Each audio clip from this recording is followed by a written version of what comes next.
किया भोले बाबा से। देखना मेरा शंकर कितनी जल्दी सुनता है, वो देखिएगा।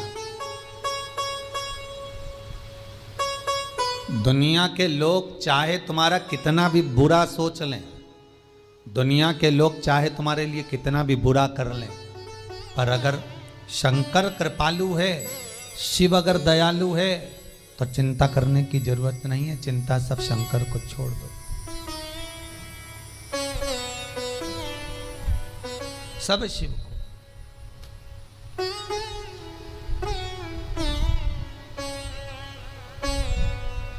बाबा भोलेनाथ जी के दरवाजे पर जाकर खड़ी हो जाती, शिखर का दर्शन करती, बाबा से विनती करती, हे महाकाल, मेरी बहू ने आपके मंदिर में आने का मना करा है, पर आपके दरवाजे पर आने का मना नहीं करा। मेरी बहू जैसी दुनिया में कोई बहू नहीं होगी महाकाल। अगर वो चाहती तो ये कह देती कि तुम महाकाल के मंदिर के बाहर भी मत जाना, महाकाल का मंदिर के सामने भी मत जाना। पर सास क्या कर रही है, मेरी बहू ने मंदिर के अंदर जाने का मना करा है, मंदिर के बाहर नहीं। मेरी बहू जैसी बहू नहीं होगी। आप कृपा करना बाबा, कभी अगर मौका मिल जाए, कभी दया हो जाए, तो मैं अंदर नहीं आ सकती, पर आप तो बाहर आ सकते हो ना, बस ऐसी कृपा कर। उज्जैन में आज भी एक बूढ़ा महाकाल है, उज्जैन में आज भी बूढ़ा महाकाल है। महाकाल के मंदिर के दर्शन करोगे, जब बाहर निकलोगे तो पास में एक मंदिर बिल्कुल महाकाल जैसा है, जिसका नाम है बूढ़ा महाकाल। और जैसा महाकाल का शिवलिंग है, वैसा कि वैसा शिवलिंग बूढ़े महाकाल का है, वैसा कि वैसे शिवलिंग। बस शंकर को पहचानने के नेत्र चाहिए। शंकर को जानने के लिए परख के नेत्र चाहिए। हीरा को परखियो राम कौन कोई नहीं रे। कौन जाने भगवान को, कौन पहचाने भगवान को, उनको पहचान के नेत्र चाहिए। और जहां जहां पर मेरा विश्वनाथ, मेरा शंभु, मेरा शंकर अलमस्त होकर बैठा हुआ है, वह दुनिया का सारा दुख अपने आप कट जाता। ब्राह्मण के मुख से श्रवण कर लिया था कि बैसाख महीने में अगर शिवरात्रि पड़े और उस शिवरात्रि पर एक कलश का पात्र, लोटा तांबे का या मिट्टी में रखा हुआ जल पात्र में लेकर एक बेलपत्र का छोटा सा भाग उसमें छुआया हुआ, और फिर निवेदन कर रहा हूं, अगर बेलपत्र उस दिन नहीं मिले तो पात्र लेकर चले जाना मंदिर में।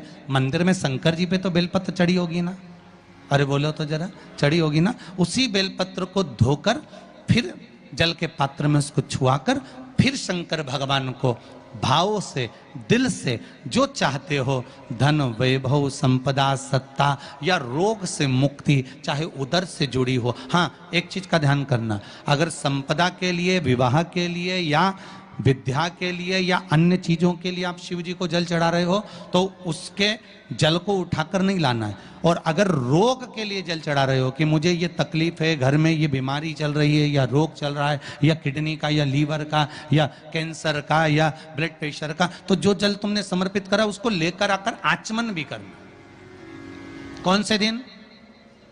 जम के बोलो जरा।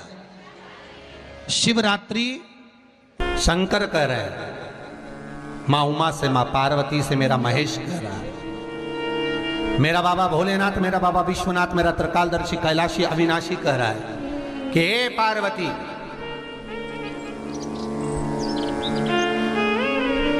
एक बीला, एक बेल जो मुझे समर्पित करता है, और समर्पित करने के बाद उस बेल की महत्वता देखिए, जो बैसाख महीने में बाबा शंकर को जो चढ़ाया जाता है, और 1000 अश्वमेध यज्ञ का पुण्य फल हम प्राप्त कर लेते मात्र एक फल चढ़ाकर, मात्र एक फल चढ़ाकर। हे पार्वती,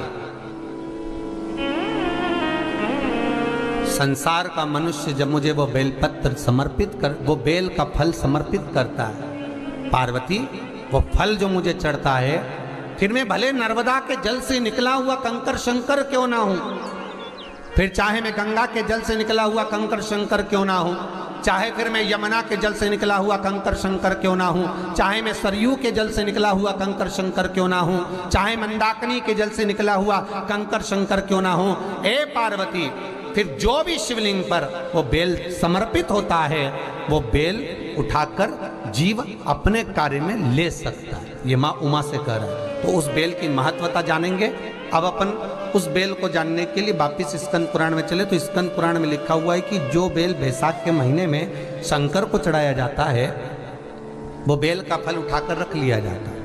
बैसाख के महीने में उस चढ़े हुए, बाकी के आपको बेल का फल खाना हो तो बात दूसरी, पर चढ़ा हुआ जो बेल का फल है वो पूरा बैसाख नहीं खाना। बैसाख के बाद में अगला जो महीना आए, उस महीने के अंदर उस फल के अंदर का गुर्दा निकालकर उसको सुखा लीजिए, और सुखाकर जिस व्यक्ति को पत्थरी की बीमारी हो और जिस व्यक्ति को पेट में बहुत भोजन पचता ही नहीं है, पूरा शरीर पाचन क्रिया बेकार हो गई, उस व्यक्ति को केवल 7 दिन तक शंकर पर चढ़ा हुआ वो बेलपत्र प्रदान कर दीजिए। पत्थरी भी बाहर और पाचन क्रिया भी ठीक, जिंदगी भर तकलीफ नहीं।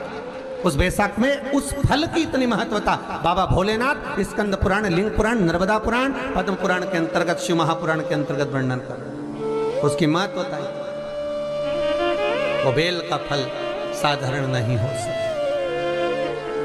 अब मंदार का जो पुष्प होता है, आंकड़े का जो फूल होता है, एक सफेद कलर का भी होता है और एक गुलाबी कलर का भी होता है। देखा है आप लोगों ने? बोलो, जम के बोलो, देखा है ना? गुलाबी कलर का जो पुष्प होता है वो, आप मंदार का, आंकड़े का जो गुलाबी कलर का पुष्प होता है, आप टीवी पे देख रहे होंगे, एक सफेद देख रहे होंगे, एक मंदार का गुलाबी फूल, नीला कलर का फूल देख रहे होंगे। जो नीला कलर का जो पुष्प होता है, गुलाबी कलर का जो आंकड़े का फूल होता है, प्रयास करना, जब किसी विषम परिस्थिति में फंस गए, विषम परिस्थिति, जब आपको लग रहा है कि मुझे बहुत भय लग रहा है, कुछ बुरा होने वाला, आपको लग रहा है आज मेरी उल्टी आंख बहुत फड़क रही है, कुछ गड़बड़ होने वाला, आपको लग रहा है मेरी सीधी आंख फड़क रही, कुछ गड़बड़ होने वाला है, तब केवल वो नीला जो गुलाबी पुष्प है मंदार का, उसको कहीं से लाकर शिवालय में अशोक सुंदरी वाली जगह पर स्पर्श कर कर शिवलिंग पर आप चढ़ा दीजिए। आपकी विषम परिस्थिति कैसी भी होगी, वो रास्ता बनाकर बाहर निकल जाएगी, आपको फंसना नहीं, परेशान नहीं। मंदार आंकड़ा, सफेद आंकड़े का पुष्प भी भगवान शिव को समर्पित होकर, जैसे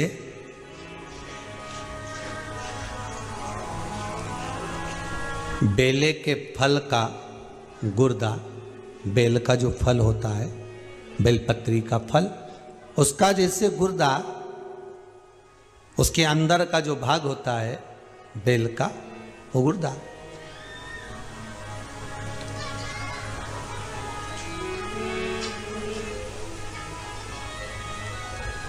उसको अग्नि में जलाकर उसकी भस्म तैयार कर कर छान कर जब जब आपके यहां विद्वान ब्राह्मण शिव जी का अभिषेक कराते हैं, पूजन कराते हैं, तो उसमें लिखते हैं पूजन के साहित्य में, बेलपत्री, धतूरा, दुर्वा, ये उसमें नीचे लिखेंगे भस्म। लिखते कि नहीं लिखते? लिखते हैं ना, भस्म अभिषेक में चाहिए रहती है। तब उस भस्म का थोड़ा सा भी भाग आप अगर शिव को समर्पित कर रहे हो, तो ये जान लें कि शंकर मनवांछित फल प्रदान कर रहे हैं, शिव फल प्रदान कर रहे हैं।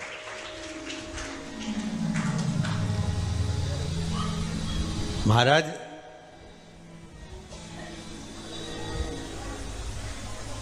बेलपत्री के वृक्ष के नीचे बैठकर